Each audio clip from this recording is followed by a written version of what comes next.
That's a powerful and timely question. Will AI replace QA engineers in the future? Here's a thoughtful perspective. The reality. AI is revolutionizing QA. AI is indeed transforming the QA landscape.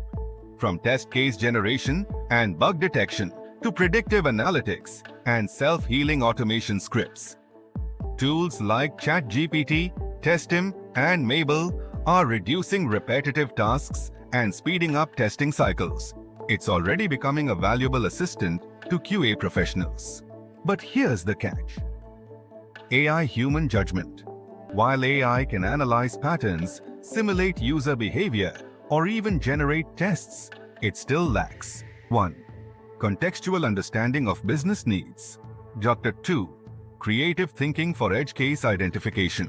Empathy-driven testing for real user experiences. Factor 4.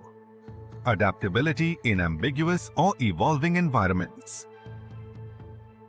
I will augment, not replace.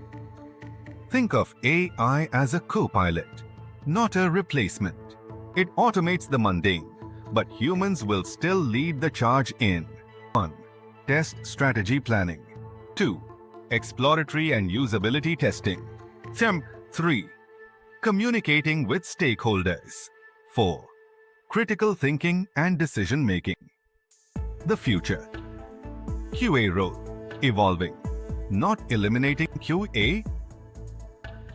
Engineers will evolve into more strategic roles, blending skills like 1. AI IML awareness. 2. Test automation. Factor 3. Data analysis. For DevOps and CI/CD integration. User advocacy. Final take.